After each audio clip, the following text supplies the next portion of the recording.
Married. There we go. And let's just double check and make sure that we're actually live. There we go. Hello, everyone. Welcome to the Blasphemy Club. This is our episode 2 of our open discussion room. So welcome. We have 8 people watching us already. Uh-oh. We're getting some feedback there. Our episode 2 of our Trevor. Trevor, you gotta mute the YouTube. Oh yeah, that's me. Sorry. Uh-oh. We're getting some feedback here. Can we tell that you're newbie at this? He's watching it while he's online, yeah. Mute the YouTube, Trevor. It's off. It's gone. Oh, we're getting massive feedback from him. That's weird. That's funny. Get some headphones, Trevor. But yeah, thank you everybody for joining us. I noticed that we have 8 viewers already, so say hi in chat. We have a wonderful panel today. We have Trevor and Evan, and we have Dave. So I would like to go around the room and do a brief introduction for everybody and say hi. So Trevor, go ahead and try and unmute yourself and see if you get feedback. And say, oh, Trevor's not here. No. Oh, no. All right, so then we'll let Dave take the floor for a minute. And if you want to introduce yourself, tell us a bit about you. Yeah, hey, I'm Dave Warnock. Dying Out Loud is my thing. A project, whatever we've been doing for a couple of years now. I'm an ex-evangelical Christian and pastor many of those years. I was in that world for 3.5 decades. Got out of it about 10 years ago. And I'm an atheist, agnostic atheist. A couple years ago, I was diagnosed with ALS, Lou Gehrig's disease, terminal disease with no treatment and no cure. So since then, I've been dying out loud, and that's kind of the thing we started doing. We're going to talk about life and death, looking at life and death through the eyes of an atheist, in contrast to the former view I had as a Christian. And just done a lot of YouTube shows and podcasts. And prior to COVID, was traveling a lot and speaking, but that all got shut down. So mostly doing Zoom meetings. I've got one coming up Monday night with Recovering from Religion, where I'm talking about the fallacy of sin. And I'm excited about that. I've been working on that content for a little bit now. I think, did I see, Mindy, that your last show was talking about why do we need to be saved kind of content? The very first one was why we need to be saved by Jesus. Yes. Yeah, that's a lot of what I've talked about some in that the whole concept of sin, and that it's a created disease with the only cure being salvation by Jesus, and so it's kind of a racket, and it has a lot of people in bondage to an idea that's not even real. Sin is not a thing. It's a religious construct. Yeah, exactly. And once we let go of that, then everything else can unravel pretty well. Mm-hmm. Anyway, I got off track, but that's kind of my thing and what I've been doing. A lot of folks know that about the Dying Out Loud thing. I've been on a lot of YouTube shows and co-host the Atheist show a lot, Atheist Experience. And I've met, but I've connected with a lot of people around the world through that. And it's kind of been cool. Well, that's actually how you and I met, is that we did a Dying with Dignity panel with Ethan on the Friendly Atheist. That's right.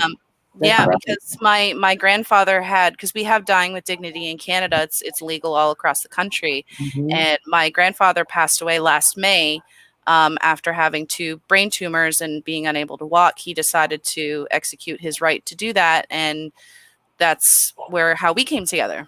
Yeah, and we had those ladies on there that didn't think I should do anything, and then we found out they didn't even go to the doctor, and so we go, God. Yeah, one of those. And Trevor, why don't you tell us a bit about yourself? Oh, I don't love this bit. Not a huge story there within the topic. Excuse me. I've pretty much always been an atheist. I'm from Australia. It's not really, well, I'm in Australia, and it's not really talked about a lot.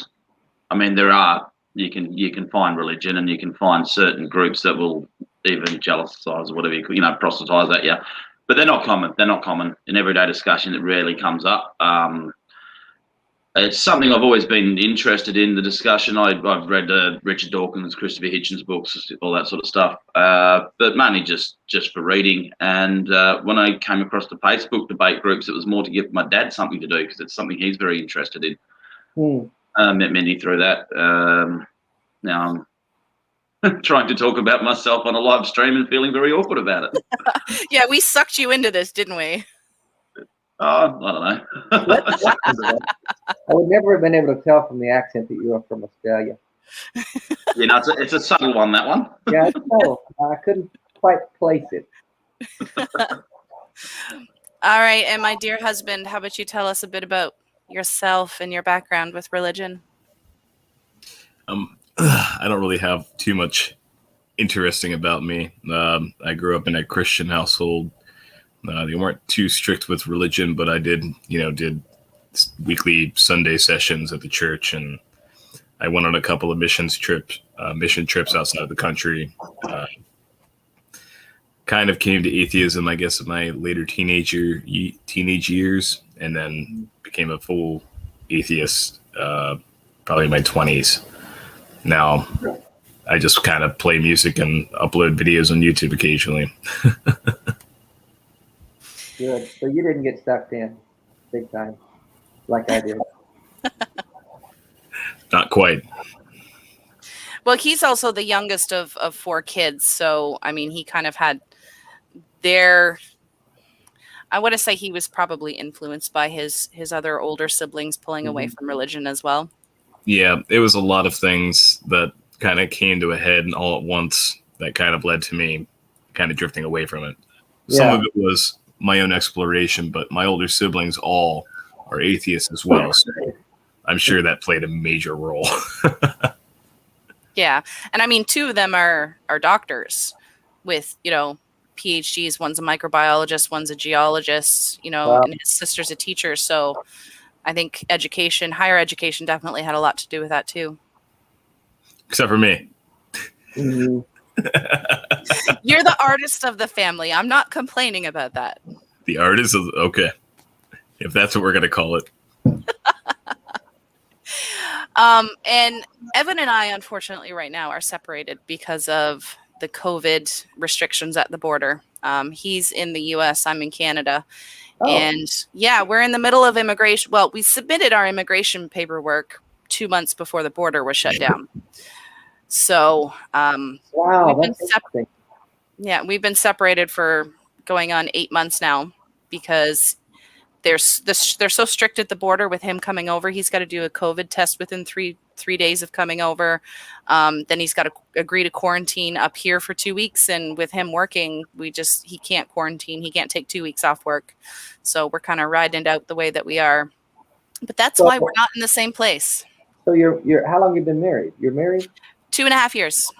Well, how is it that one of you were in Canada, one of you were in the States being married? He used to travel up here, like because we have a 5-year-old daughter together. We've been together for 8 years. Gotcha.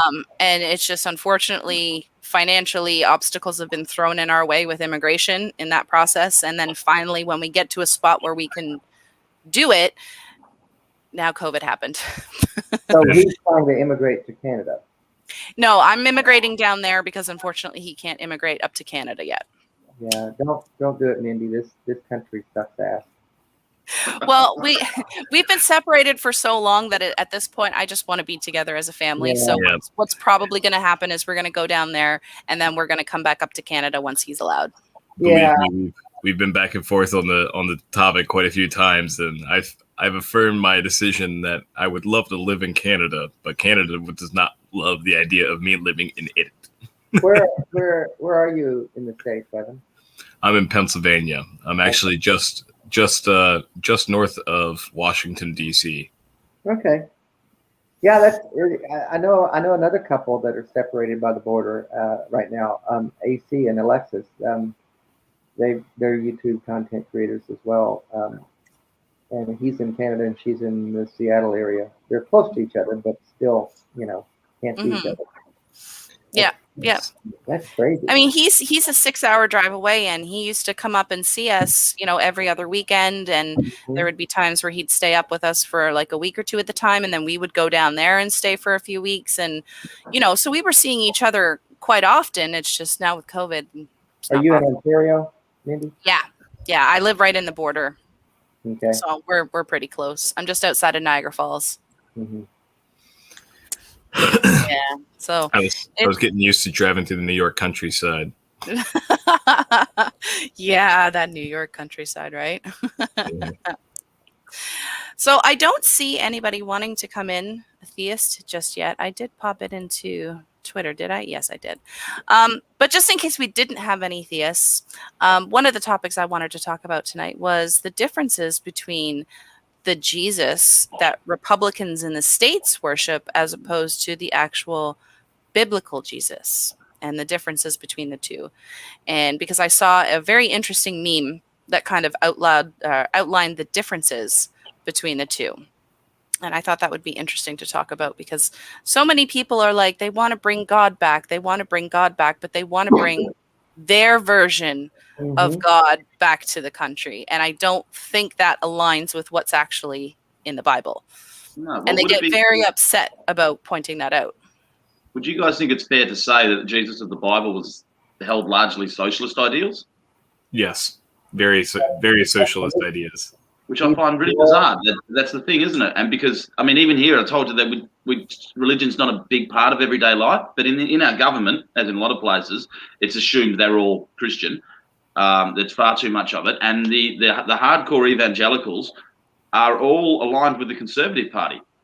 And it seems to be the same over there as well. They're so aligned with the Conservative Party, and they hate socialism. They call everything capitalism. Yeah. It's the same thing again. I'm always been confused by that one. Mm-hmm. But I suppose we need a Christian to sort of push back.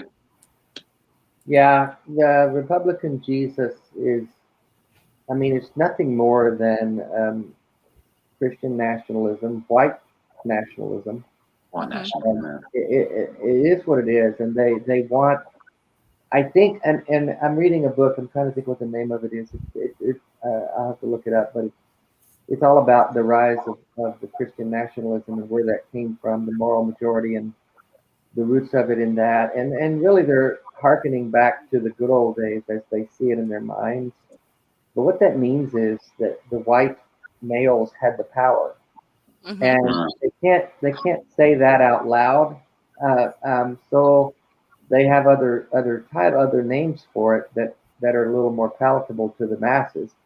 But if we strip away the veneer, that's what they're wanting. They're wanting that good old boys where the white men had the power and everybody else knew their place. Mm-hmm. So the good old days of Jesus being around is actually just another way of saying the good old days when we were ruling. Mm-hmm. Yeah, they all want to go back to like the 50s and 60s with the nuclear family and, mom, dad, and little Jimmy and little Sally. And, that's their picture perfect ideal. Like I was talking to my mother-in-law a couple of months ago when we were in Pennsylvania still, and she was reminiscing about, Leave It to Beaver and how perfect that family was and how she grew up. And that's the America that she's expecting to live in. And that's just not the reality. Yeah, and that, the gays were quiet and kept to themselves, and the black folk knew where they belonged, and everybody stayed in their place, and so that's what they think is the good old days. And it's maybe a good old day if you're a white, straight male, conservative, suburban evangelical. But not for everybody else. Fuck you if you don't fit in that particular role. What's the phrase from the old book? It was the best of times. It was the worst of times. It may have been the best of times for the people who were privileged enough to have a good life. Exactly. It was the worst of time for the people who did not have those kinds of opportunities. No, the people who were the stepping stones for those who were having the best of times. Right. And a lot of times too, they'll say things like, well, there were no gays back then, or there were no people that were trans. And like they're acting like all of these types of people now that are out and, making themselves known were something that didn't happen back then. Well, Exactly. it's not that they didn't exist back then. It's that they were so oppressed that you didn't know they existed because they would get in trouble or they'd get, killed or punished for being who they were. They had to hide. Yeah. They weren't allowed to be who they were. They were not accepted, and they're still not. It's still an issue. It's just I forget who tweeted it out. Racism has always been here. We just now have videos of it now. Everybody's got a video camera in their pocket, and so the stuff that's been happening for years is now going viral online because somebody's there videotaping it. It's always been here. We just didn't know about it. I mean, a good way of representing how the American Jesus would be a good representation of white nationalism is if you walk into just about any church, you'll notice that whatever Jesus may be hanging up on a crucifix, 9 times out of 10, they're white. And traditionally, Jesus would have been an Arabic dude. Yeah. Yeah, their version of Jesus is completely different than what Jesus actually was. And they don't want to admit that. No, I read an article today. I think Tucker Carlson must have been talking about it or, ranting about it. He's always got to be outraged about something. And I think it was this idea that replacementism, where the idea is that they want to stop that their claim is that the liberal elites, I guess that's us, are bringing in the immigrants purposefully to replace the white men who have the jobs and the power now. And the article was pointing out that if you stop immigration even a little bit, then these social programs that depend upon tax dollars, Medicare, Medicaid, Social Security benefits, those kind of things have to be funded. And they have to be funded by people who are working and paying into the tax system. And if you stop the immigration, these old white men are going to die out and nobody's going to be funding. The people are going to quit working. They're going to be retired and they won't have the social benefits. So their benefits are reliant upon the immigrants and they don't realize it. And so they'd be cutting off their own nose to spite their face. And one thing I've noticed is because I work in the medical field. And I do a lot of support work for the older generation. I basically do home care and facility care, just like with day-to-day things with people that are disabled and basically elderly. And with that generation getting older, what I've noticed is that it's the immigrants that are coming into our country that are taking those healthcare jobs to help them live their day-to-day lives. There's not a lot of people like me that were born here filling those jobs. So, I mean, and I don't know exactly why that is because, I mean, the particular field I'm in has a really high turnover. But we have these people coming in to care for our elderly. If we're not bringing them in and the people that were born here are not willing to do those jobs, well, who's going to take care of our elderly population? Like the boomers are getting older. We're going to have a lot of elderly to take care of. Who's going to take care of them? Exactly. And a lot of other jobs that other people don't want to do. I mean, oh, absolutely. Down here in the South, if you see a landscaping company, it's going to be a lot of immigrants, a lot of Hispanics, roofing, bricklaying, a lot of the construction work. It's all immigrants. I don't know who they think, and it's not like they're taking the jobs that people want. These people, our people don't want to do those jobs.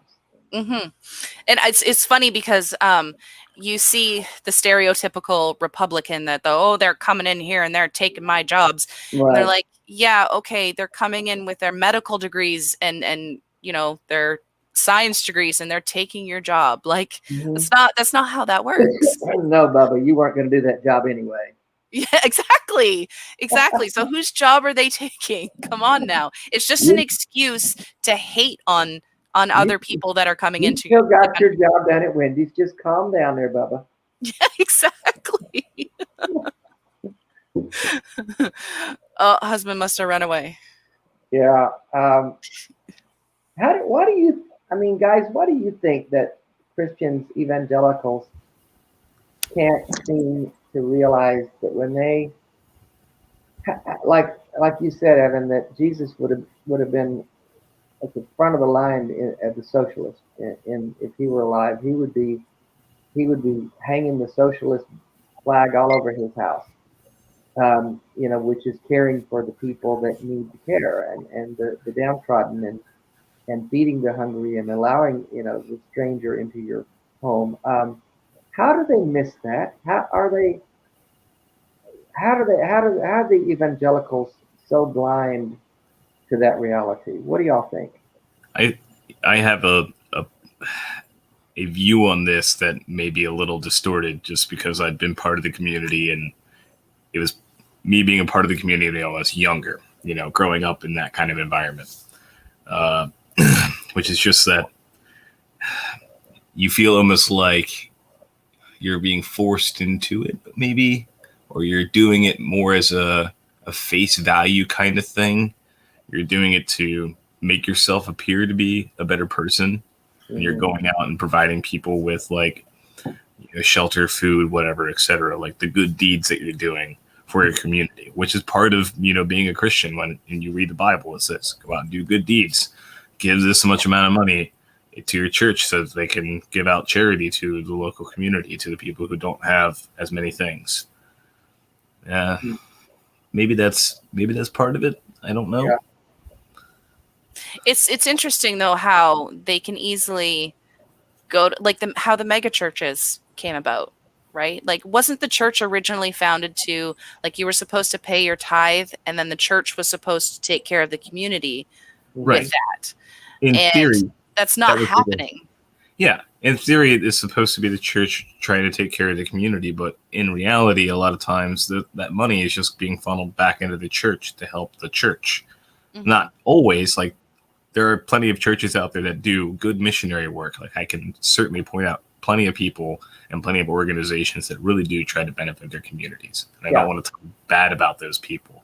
Yeah, there is an element of that that's true. I mean, when I was on staff at churches, we had a benevolence fund, we had a missions fund, we had different parts of the budget that were appropriated for those particular places. But I guarantee you, 90% of the budget, 80 to 90% of the budget was all staff and building and production equipment. It was just to keep the engines running. It wasn't. I mean, so when you've got that much budget going just to keep the engines running, there's not a lot left over for the community. Mm-hmm. And then on top of all of that, like, if you ever listen to the words of Scripture, like the Bible doesn't have necessarily terrible things that it preaches. I mean, it does in some of the Old Testament for sure. There's some really horrible shit that goes on, but like, if you don't actually take to heart any of the lessons that the Bible teaches you, if you're just there to save face and to make yourself look like a better person, you're not actually there to really take those things to heart. You're just there because you want the brand of saying, I'm a Christian, I'm part of the Christian community. Right. Are you really going to go out and serve the community after you're there for however many sessions? Well, it's virtue signaling. I mean, you take the idea of prayer and how the evangelicals are always whining about how that we've taken prayer out of schools, we've taken prayer out of the public discourse, we've taken prayer, and if you took to heart what Jesus said about prayer, you would shut the hell up. You would go into your closet and you would pray quietly and silently. You wouldn't be out on the street corner announcing that you're now praying, and it's not about public prayer. It never was. So all of that is just posturing on their part to signal their virtue, and it's not about really praying. I mean, like Bevan mentioned, I've got a TikTok thing now, and sometimes I get pushback from Christians, when I'm talking about. I love your TikToks; they're amazing. Thank you. But these comments, like I'm praying for you, and I just want to say, and I have said, why do you need to announce that? Why can't you just shut up, go in your closet? If you want to pray for me, an atheist with ALS, then go pray for me. But you don't need to announce to me that you're praying for me. Mm-hmm. That's You just want the credit for it. Yeah, you're just telling everybody, oh, I'm a Christian, I'm praying. Jesus said exactly the opposite of that. See, And I don't know how they missed that. the one thing I have seen, there's been one person in my life who I think has been a phenomenal example of the Christian faith. He's an uncle of mine, and that man, hands down, I think is a prime example of it. I'm sure he would disagree with me if you ever asked him. Mm-hmm. I guarantee you he would say he doesn't think that is true, but I think he's a prime example of the Christian faith. He lives by the Bible. He preaches only when he has come to with problems, and he will not shove it down your throat. He'll just be like, hey, I would like to share this with you. That's the kind of Christian that I really appreciate. Like, they have their faith, but they're not going to be like out in the streets, like prostrating themselves to every single person who passes by them, screaming in your face that you're going to burn eternally in hell for your disbelief in the afterlife or whatever nonsense. Mm-hmm. He has some of his own virtues that he follows and he believes, and he's willing to share what things he believes with people. So yeah. And usually you have to approach him about it. Because, I mean, I've been with the family for how many years now, and he's never once, knowing that I'm an atheist, he's never once approached me about faith unless I've brought it up to him first and, you know, to have a conversation about it. Yeah. Mm-hmm. Yeah. You have any input there, Trev? No, not really. You're just chilling because it's early in the morning for you, huh? Oh, Yeah. It's Saturday morning over there. Yeah, It it's early is. tomorrow morning. Yeah, I'm in the future. Yeah. But I can't tell you about it because it'll ruin the timeline. Oh, okay. Yeah. Mm. Yeah, because you're in the future. speaking of which, I need to get the party started. Well, oh, no, you're starting already, are you? Yes. Already, are you? It's 10 o'clock. One of the meme that started off with this topic for me was the one where it says, what would Jesus do? And then what would Republican Jesus do? And it kind of stood out to me because so many of these evangelicals say how much they love Jesus, how much they worship Jesus. Jesus is number one to them. But it seems like they miss the absolute core beliefs, and they support legislation that goes against those particular beliefs. Like, for example, what this says is like feeding the hungry. Well, they're cutting food stamps, or they're cutting, meal programs for kids at schools and things like that. And they support those types of programs. I don't know how many evangelicals I have heard that are just so against any type of socialized medicine. But one of the things that Jesus did was care for the sick. So why would you not want to take care of, sick people in your community? Well, I don't want my tax dollars going to somebody else. They might abuse the system. Well, that goes like directly against what the man is that you're saying that you worship. Right. And I don't understand that disconnect there. I can see a potential counter argument to that, which is simply that they want to determine who is getting the money, who specifically is receiving the money that's being taken out of their pocket, rather than the government saying, we're going to distribute it for you. That's There's what a lot of that I've heard, is that the church should be doing that and not the government. Yeah. Yeah, that seems to be a lot of the conservative politicians in our country as well. They won't say it as openly, but they make it clear that they feel that's the realm of the church. But the thing is the churches aren't doing it. Like, if you even look at Joel Osteen and opening his church to help people in natural disasters, it took a lot of pressure from the public in order to get him to open his doors to take people in. But that goes directly against what he himself preaches. And we've had problems with some of the charities that are linked to churches as well. I'm trying to think of the name of one. Can't remember which one it is. Irrelevant though, they run homeless shelters in the city here in Melbourne, and a while ago I was reading about all this discrimination about being able to get into, to have somewhere to sleep against trans people because it's run by this religious organisation, and it's horrific. That, being trans, or especially trans, they found it extremely hard, and I can't remember details, but there was a whole list of problems. And this is the issue when you give it to these organisations. They can they've got a lot more freedom to choose who they do and who they do not help. Well, I've heard stories from women from women's shelters, like homeless shelters and battered women shelters that are run by, religious organizations, where they're turning women away and just turning them out into the streets because they're not religious or they don't adhere to that particular doctrine. And that's terrible. Like, why are you offering help to people only to turn them away? So the other point that I could make on that one is that there are some institutions that would argue the fact that they're like, we're only willing to help people that are going to accept God into their life because we can only trust those people are not going to abandon whatever, rules we put in place inside of our housing environment or whatever nonsense they want to come up with. It's assistance that comes with strings attached, basically. Essentially, yes. And we have, I think we have Papa Trev here that's joining us today. Hi, Jeff. Hello, Mindy. How are you? I'm good. How are you? I see you joined your son today. Well, I'm responsible for him, so I've got to make the shoot. Well, should I leave now? I want to stress. What was that? He said, Trevor said, do I want him to leave now? I said, no, I want him to hear all this. Oh, Hey, are you guys familiar with Hillsong Church over there? Oh, yes. What's the general attitude there about them? Most people don't really know much about them. Trevor and I probably know more than most because we are interested in this subject. I passed it on to him, unfortunately. Yeah. I'm not fond of Hillsong at all. What? Tell me why.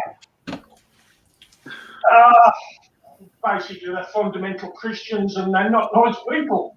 The guy who started it, he's dead now. His son's taken over that. There's lots of sexual allegations against that guy. Not a nice guy, and his son is no better. No. I played trumpet in school, and then a little bit afterwards, and I got invited through another jazz band I was with to go and do one of the Easter services at one of the Hills. I think it was one of the Hillsong churches. Yeah. Raymer would be Hillsong, wouldn't it? Dad? Yeah. So one of the Hillsong church, I did the Easter service there, and it was unbelievable. It was unbelievable the equipment that they have. And that's where their money goes. They have a full functioning TV broadcast studio.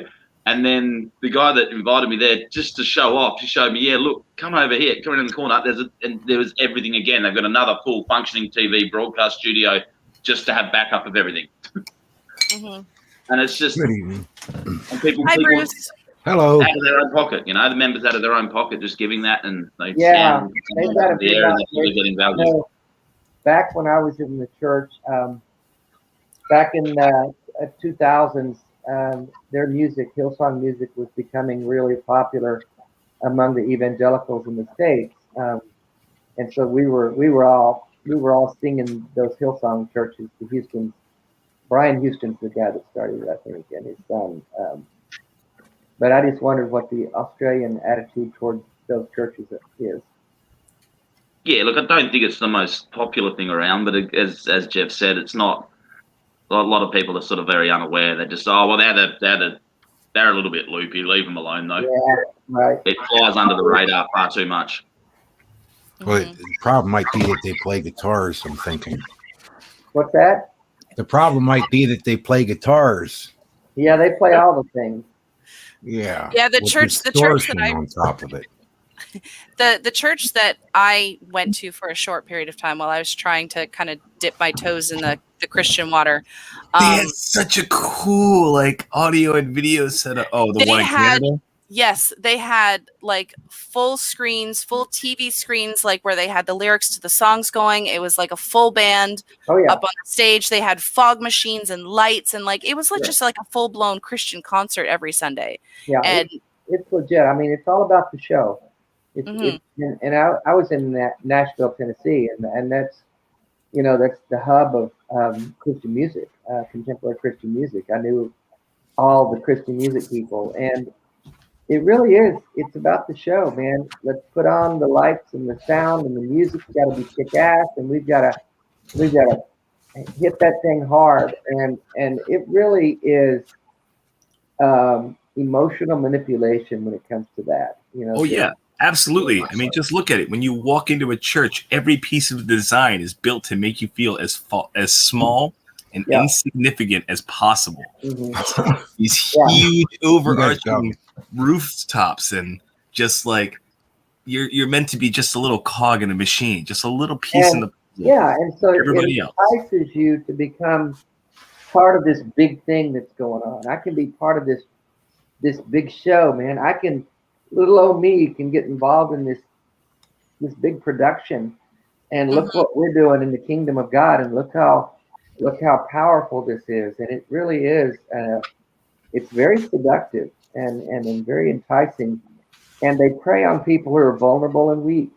So if you're going through some rough stuff in your life, and you go into one of those places, and they're rolling out the red carpet, and you see, man, this is exciting. I can be a part of something. I don't have to, be alone and lonely and sad. I can get involved in this, and before you know it, you're riding the wave. That's really what drew me in to the church in the first place, was when I showed up there. Because I ended up going to that church pretty much every Sunday for 2 years. Yeah. And I really enjoyed going to church. Like, I loved that sense of community. When I showed up there, I felt I was happy. I enjoyed being around all of these people. Everyone seemed to be really happy. And that's what kept me going every week, is because I felt like I was part of a community. Mm-hmm. Now, near the end of my time there, the reason why I stopped going is because I was struggling with belief. And I was like, I felt like I was lying to all of these people and putting on a show, because I couldn't get myself to believe what everybody else believed, because it was one of those churches where everybody was, singing praises and all that stuff and had their hands up in the air. And I would just kind of look around and be like, I'm missing, like, what am I not getting that these people are getting? Like, why don't I believe what they believe? And finally, I stopped because I felt like a fraud when I was going there. But I miss that part of church. I miss that community feeling. I could do without all the preaching and the belief, but I really enjoyed that community feeling. Mm-hmm. I couldn't help but I'm new here, I guess. I have seen Mindy on another channel. That's why I subbed, and I saw this tonight. And I know the music thing's kind of tough. It is for me. I've played in different Christian band kind of things over the years, and I don't know. I mean, it is emotional, but then again, music's emotional in general, so it's kind of a tough area, I think. Well, you hit on a good point, Bruce. That is exactly the point. When the high worship's going on, and the big chords and all the band is popping, you're led to believe that the thing you're feeling is the Spirit of God.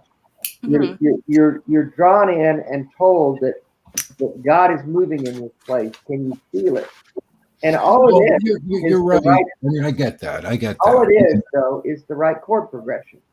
You can take the same chord progression, the same musicianship, completely change the lyrics, and you're going to get the same dopamine coursing through your body. Right. But I don't know that it's wrong. I mean, there's like the Church of Christ was a church that didn't believe in any instruments, anything. You weren't allowed to have instruments. And it's like, yeah. And so that gets kind of like, but you're allowed to have a microphone. Like they didn't sing in the Bible, but you could have a microphone. It's kind of like, where do you draw the line? Like, can you play a minor chord? Can you a minor seventh? Can you use a flat six? Can you do that? A step further in just saying that music in general has a very impassioned and very powerful feel to it with any group of people. And if you go to any kind of concert or any kind of music venue, even if it's just a dude standing in front of you singing music, like, you're going to feel something from that, especially if you're around a bunch of other people who have a similar emotion about what they're hearing at the same time as you.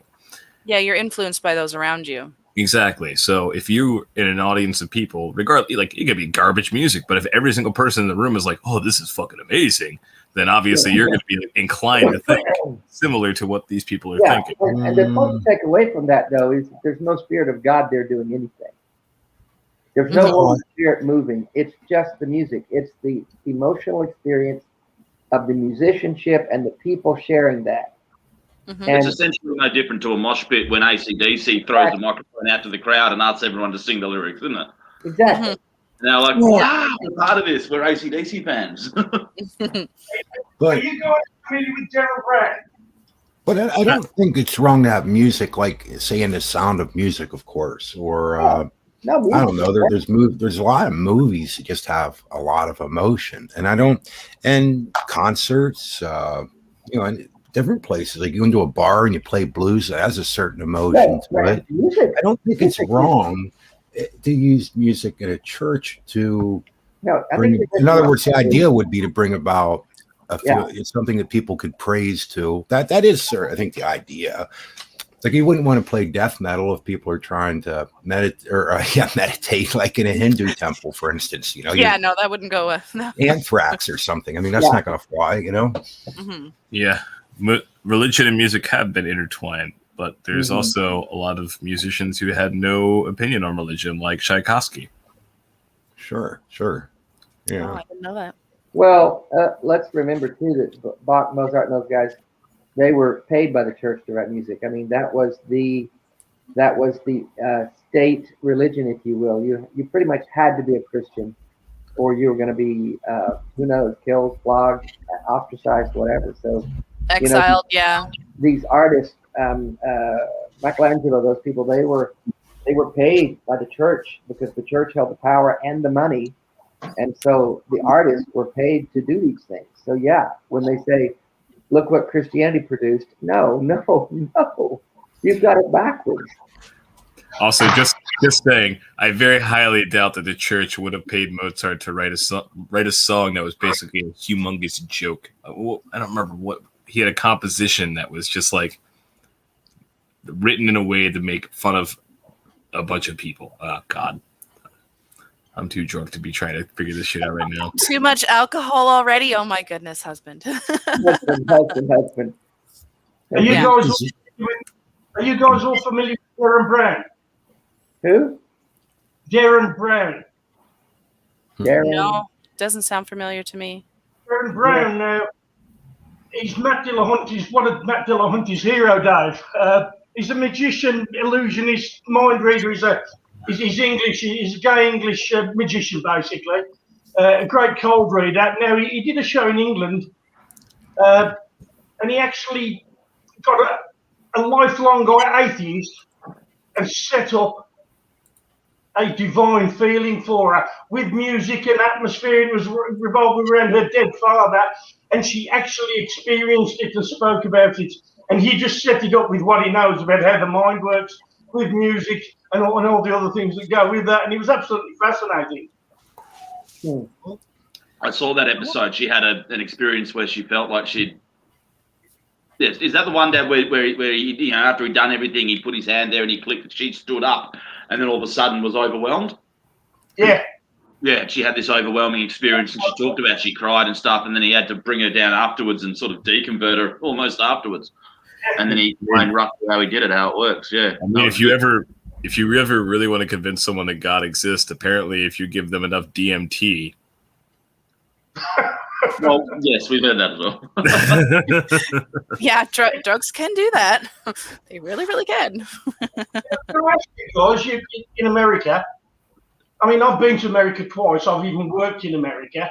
But do you realise that the rest of the Western world is so different than America as far as religion is concerned?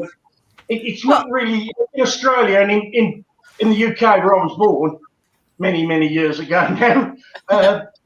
And even though Britain has a state religion, I was brought up with prayers every morning at school.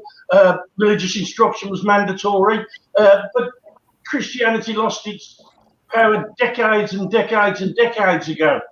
And it's just really not a factor in Australia. For most people in their everyday life, it just doesn't come up. And it's the same in Britain and in most of Europe. And America, for some reason, I think it's because it's I think it may be because of the separation of church and state, and it's become a business. Mm-hmm. And so they're fighting with each other for market share, and so that's why it's been so effective. That's just something I've thought about sometimes. But it creeped me out when I was in America, to tell the truth. Well, it's even just, up north in Canada, the difference of going over the border. Like, it was a major culture shock for me coming from Canada and then going down and spending 6 months in Pennsylvania, in Bible country. It's like, it's so different. You were in so different. Pennsylvania? No. What part of? If you mind my asking, what part of Pennsylvania? South Central. Central PA. South Central. So Gettysburg, Pennsylvania is pretty much like near York, that kind of thing at all. York, Harrisburg, Lancaster. York, Harrisburg, Lancaster. Holy hell! That's a lot of men. Bad place, right? Or we're around like all three of those cities. We're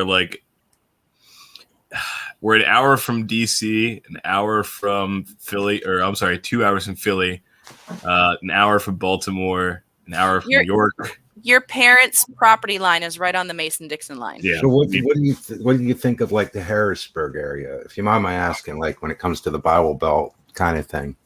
Or outskirts of Harrisburg, like towards the other side of the Susquehanna. That's where the really evil part comes. I don't know. I think if you look at the recent shit that's been going on in the state Senate, in the state House, that pretty much sums up my opinion of the craziness that's happening in my state. Like, we're just not even going to allow a duly elected representative to even enter office because we don't like him. I don't get it, man. I don't know. I keep thinking, hey, Ashley, I keep thinking that you guys in the eastern and northern states are smarter than us in the South. I'm in North Carolina, and I've been in Tennessee most of my life, and Arkansas. I mean, that's Southern Bible Belt there, man. That is. Oh yeah. You guys are way worse than what we have up here, but I know. I can attest. Yeah. We have just as many stupid people here as you guys have down there. Well, and that's what I've learned is that any of these states, when you get out of the cities, it's really bad, and it gets bad really fast. And that's New York, Ohio, California. Doesn't matter. It's just, I don't know what it is out in the rural areas, what their problem is. Why can't they catch up to where the world's going? What the hell? And see, that's something I've never experienced. Like, religion is just not a big deal around here. Like, we have our churches, we have people that go to church, but people just don't talk about religion. I just learned today actually that prayer was taken out of Canadian schools in 1988. So, I was in school then, and I remember doing the Lord's Prayer, but after that, like, nobody really talks about it. It's not such a big thing. That's funny.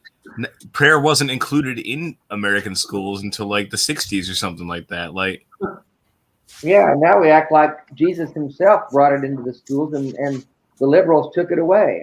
yeah. Holy shit. All the stuff they make noise about is just ridiculous. Like, the Pledge of Allegiance didn't have anything about God until around the same time as well. The 1950s, yeah. Right, the communist scare. And that's when we put in God. Yeah, exactly. We're big scare of the Russians. Yeah. We are afraid of the Russians. They come to take it. This is why he calls himself Comrade Avon. Oh my God.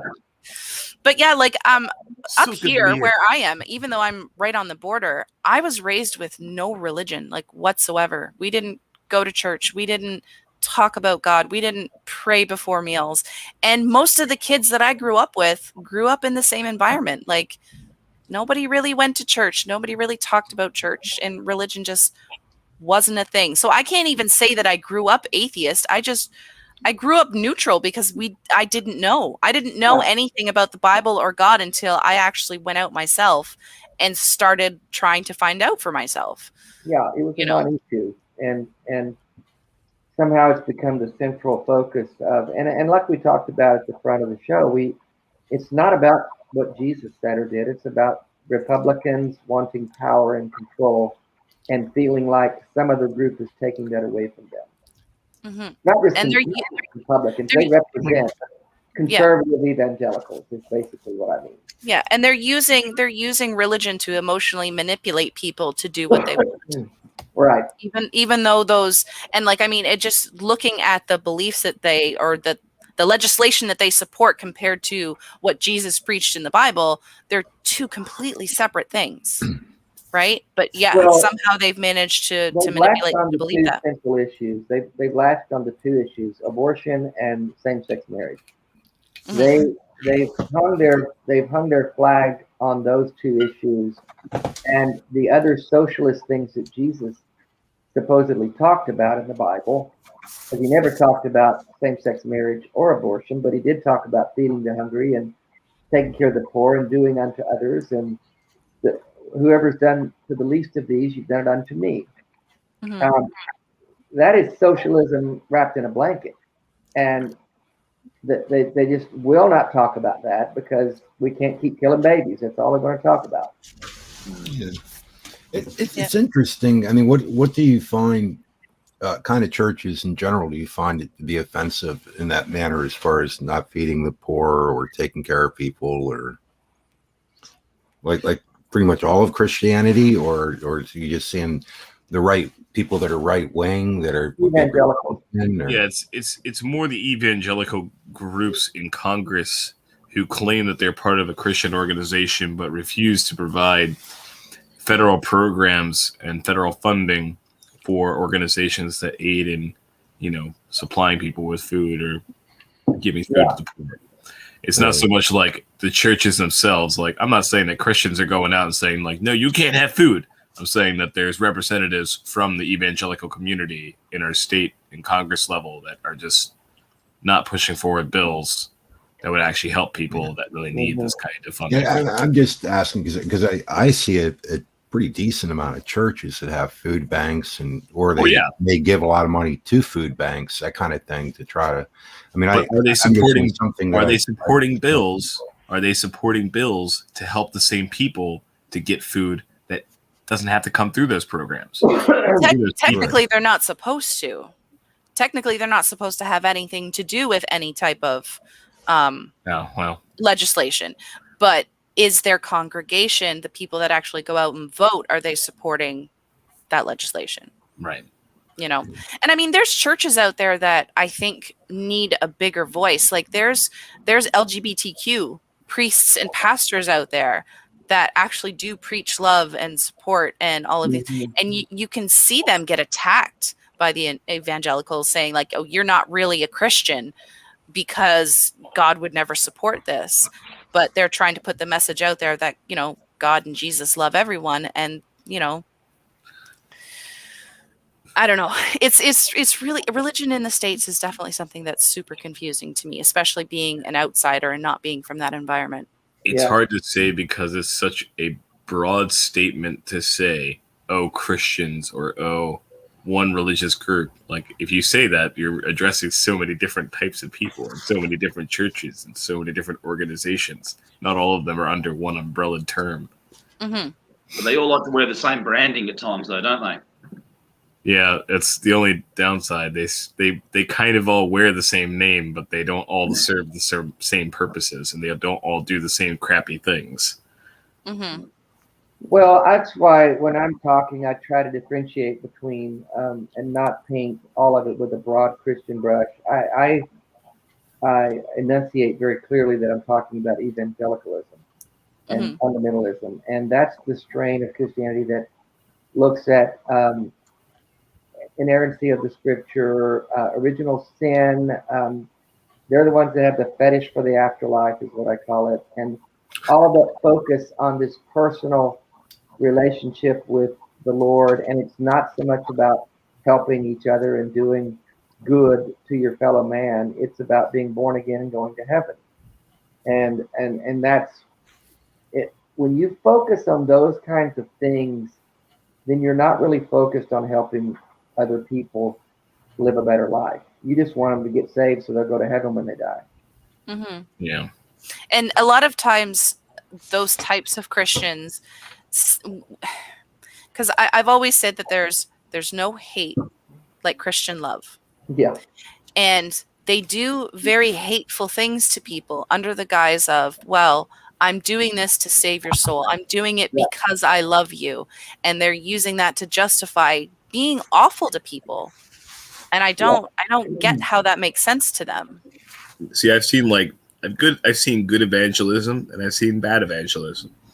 I've seen evangelism in the Dominican Republic from the ministry that I served with when I went to the Dominican, who were helping to build an orphanage for the people that were fleeing from the Haitian earthquake back in 2011, I think it was. Mm-hmm.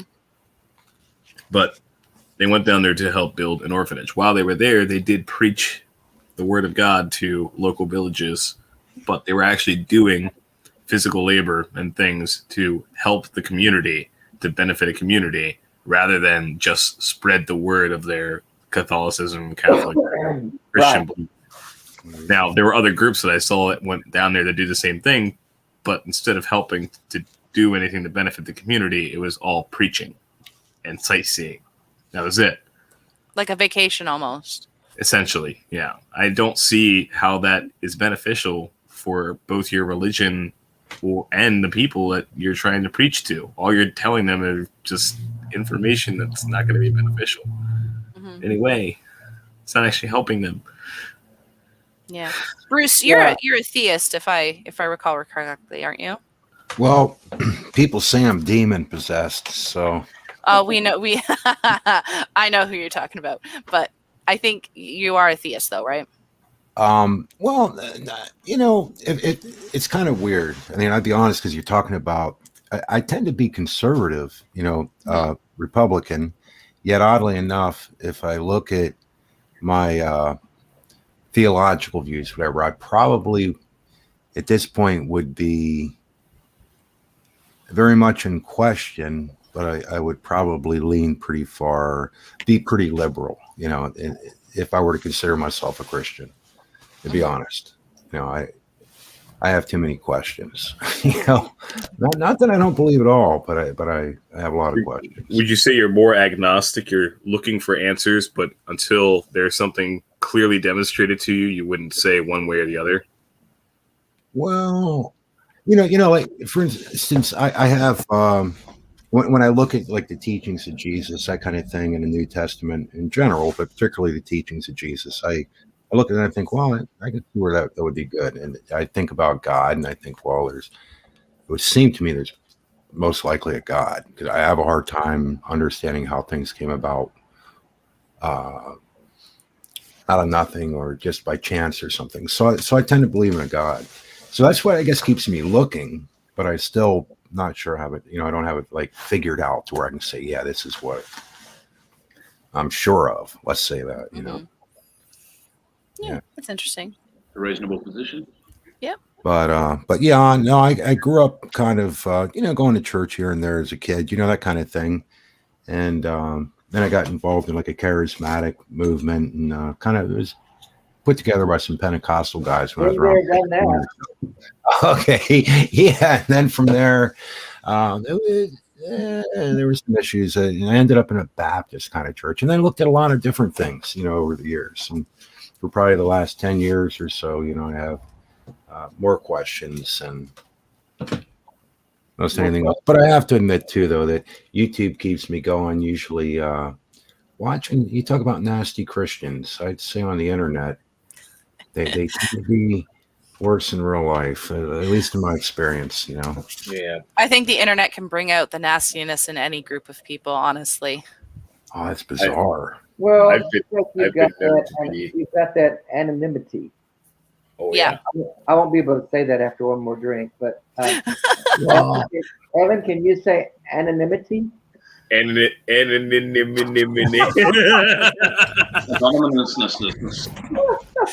Oh boy. Oh boy. Hold on, I think we need another one. See, that'll be me in a little bit after I take my my shroom chocolate bar. Oh, during the shrooms, huh? Yeah, well, it was actually medicinally, it was legalized in mid-January.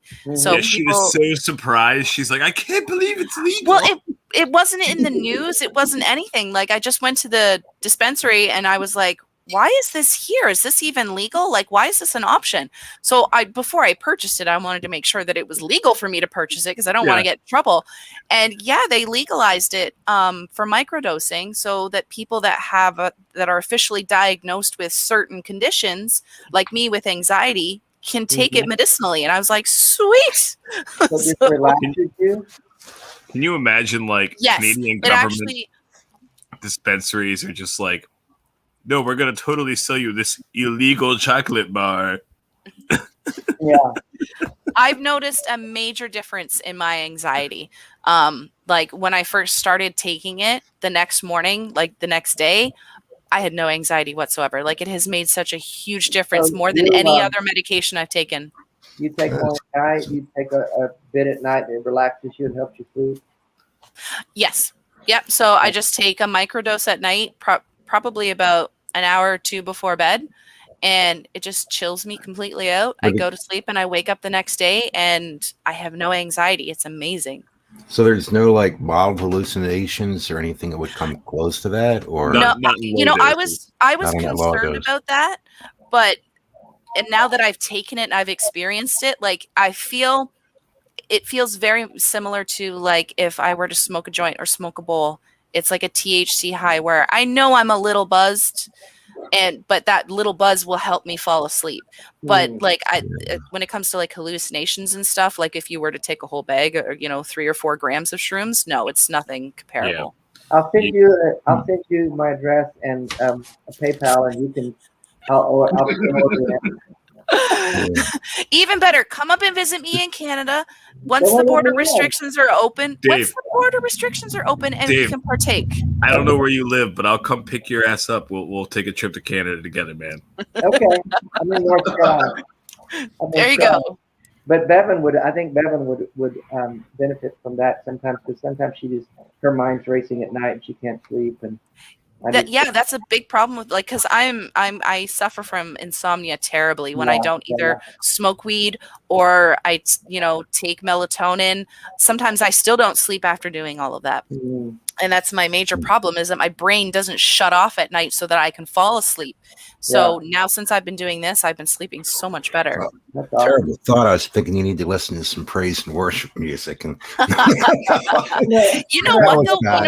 You know what's really interesting though is I've discovered 8D music, and it's really, really interesting because it's 8D. So no, like 4D, you have 3D, 4D. Well, it's called 8D music, and I have a surround sound headset. Yeah, you need a special headset in order to listen. You need at least surround sound headphones in order to listen to basically what it is that the music cycles from ear to ear, and you can hear it go from one.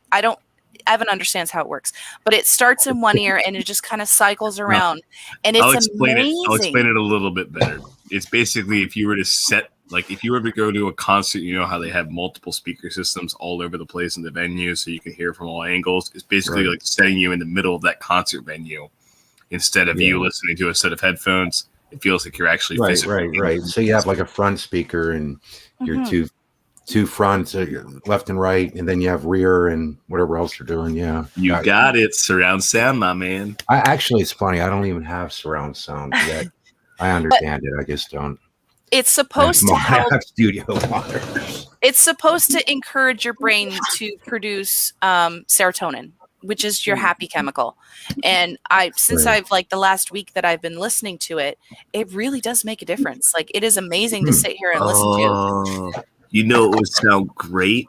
I want to listen to Tool 8D now. Yeah. There was only one song that was 8D. No, I need more. Wait, isn't there any like new age space music or anything to listen to with that, or nothing like that? There is, but it's fairly new, so it's limited to what your choices are right now. I've subscribed to a couple of 8D channels, and they're putting out a lot of new songs and stuff like that. Where do you stream it? I just listen to it on YouTube. I just look up, like, if I'm interested in hearing a particular song, I'll just type in the name of the song and put 8D, and if it's available, it's there, and I can listen to it. Like, my favorite right now is Pentatonic's Hallelujah, is really, really good. And then I'm a little bit more hardcore, so I like Nine Inch Nails, and Closer is really, really good as well. Oh, hey, Bruce, for the record, going back to what we were talking about earlier, I still, to this day, despite the fact being an atheist, still listen to like old Christian gospel music on a regular basis.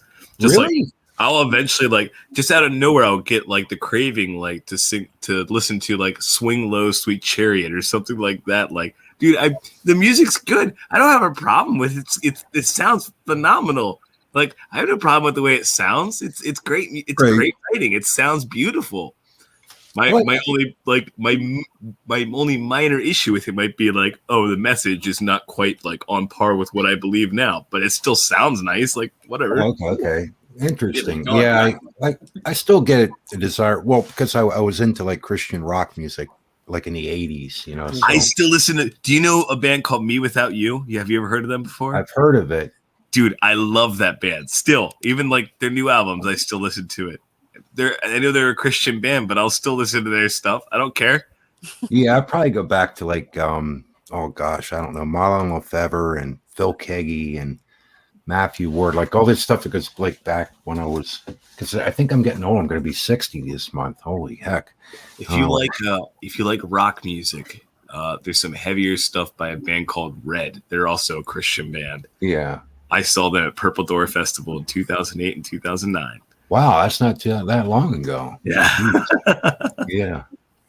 It's any of you guys musicians or anything out of curiosity, or say again?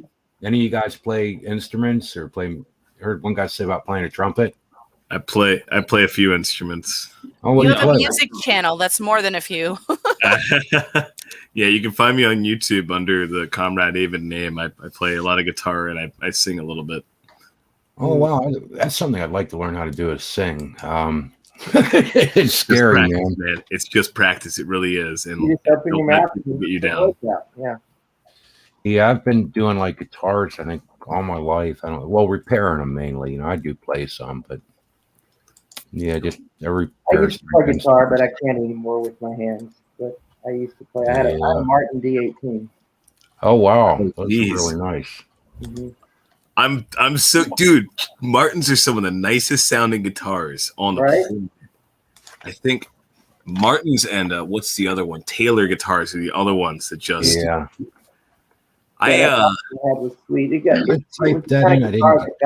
Conrad. Conrad. Even. I went like probably about a year or two ago. Me and my wife went to a pawn shop and they had a Taylor guitar in there that they had for sale, and I begged the dude who owned the shop to just let me play it for like just a minute. Just holding that guitar, I was like, "Oh, this is the nicest thing on the planet. I want one so bad." Yeah, but we can't afford it. Yeah. Then he told me it cost $7,000, and I was like, "No, I don't want it anymore." you like Taylors? So I take it. Oh, just I appreciate them. I can't afford it. I have a basic model Taylor. They're not. I mean, just a basic stripped down version. They aren't that they're not insane like $7,000. Yeah, this one had like the mother of pearl inlay in the neck and the fretboard and everything. Like it was a beautiful looking guitar. I would never be able to afford it. Maybe one day when we win the lottery. Yeah. I don't know what. I'll show you a weird. If you don't mind looking, I'll look on black and white. There's a weird guitar. Oh, that's kind of. Is that like a? It's hard to see. The Beatles like bass guitar almost. Well, no, it's a lap steel. You play it with a slide. It's an old slide guitar. It was made in 1939. It's an old Rickenbacker. Kind of a weird instrument, you know, but it's just something I get into playing and running it through tons of distortion, and I don't know. It's fun. Meanwhile, I'm just rocking one of these little Fenders. Cool. Just a basic little setup. Oh, that's pretty neat. Well, I think, gentlemen, that we're going to wrap this up for tonight. Thank you so much for everybody for joining us. Thank you, Dave, and thank you, Bruce, for coming in. Thank you. Dave, is there anything that anybody where we can find you yet, or do you want them to go to your TikTok, or what would you like? What do you want to shell out? I don't. Yeah, DaveOutLoud.com is the website. All the links are there. TikTok is Dying Out Loud. Everything's either Dave Warnock or Dying Out Loud. But yeah, everything, all the links to all my stuff is at daveoutloud.com. Awesome. We got a couple of new T-shirt designs coming out. Ooh, nice. Yeah. And Bruce, keep asking questions, dude. You were talking about having more questions than answers. That's always healthy. Evangelical fundamentalism shuts down curiosity. It doesn't encourage questions. It tells you that we have the answers, and they don't. And so it's always healthy and safer to say, I have more questions than answers, because you'll keep growing that way. Awesome. Jeff, did you have anything to conclude with, or anything you'd like to shell out? Oh, the only thing I want to say, I thought Kevin made a great point there, because that guitar that Bruce showed does look like Paul McCartney's iconic bass guitar. Yeah, it kind of looks like the Hofner Beatle bass in a way, but it's it's just a weird instrument, you know. You have to, I don't know, be into. I got into this. I concur with Dave. Keep asking those questions. Never stop. Well, thanks. Yeah. It's keep you thinking or something. Bruce, do you have a channel that you want? I was just going to say, I think you're doing it right when you ask questions and then you find answers that lead to even more questions. Well, as frustrating as it is, I think that's the life we're all privileged to have and doomed to experience. Yeah, Australia's not even a real place. I have a channel that I give. I usually I tend to be drawn to this deal with like guys lately. He was gone, kind of fading away. Now he's back. This guy Smokey Saint. Guys like that will grab my attention, trying to figure out like what is the reason that people are being drawn into it, and talk about like the teachings of Jesus and stuff. You go, something's weird here, man. I don't know. So that catches my attention. So that's just what I do on Blessed Bible Fight Club, pretty much. And I just wonder, and ask questions. Why, why are they treating people the way they do and then claiming to be Christians? It's an odd thing to me. Go ahead. Oh, I was going to say, then I haven't been doing much of anything on it lately, but I have a music channel. I just play around with guitars and different stuff. It's called Suave Trainwreck. It's like a train wreck, I guess. Yeah. Well, it's definitely a train wreck. Call it a work in progress. Yeah. It's fun. Well, it's definitely been a pleasure having you here, and you're definitely welcome to join us again. It was nice to talk to you, and nice to meet you finally, like actually have a conversation with you. Yeah, for sure. Oh, thanks. I appreciate it. I enjoyed being here. So that's awesome. And Trevor and Evan, since you're my co-host, did you have anything else to finish up with? Trevor, your co-host? Yes, you're my co-host. That's why you're a mod. I love that. Don't give the Australian too much power. It'll go to his head. I think I'm going to cry. Well, have a good night, guys, and thank you. Good night, Bruce. Thanks, Bruce. Good night, Bruce. Bye. Good night, guys. Thanks, Mindy. You're welcome. Thanks, Dave. Have a good night. See you guys next time. See you, Dave. Bye, Evan. Nice to meet you, Dave. You too, Bruce. Yeah, good Dave. Good luck to you. All right. See you, Jeff. Always peace, dears. What are you drinking, Evan? Vodka. Vodka. I think we're actually going to go ahead and end the broadcast here real quick. So we're going to be back again next Friday at 9:30 p.m. Eastern Standard Time. In the meantime, if you want to connect with us, if you want to have conversations, if you want to join in, we have a Discord, which is in the video description down below. Join us, come and talk, and we're going to go and drink and have some fun. But thanks for everybody for watching. We all love you, and we will see you next week. Bye. Don't you boys leave the live stream. Stay in for a minute after she ends it.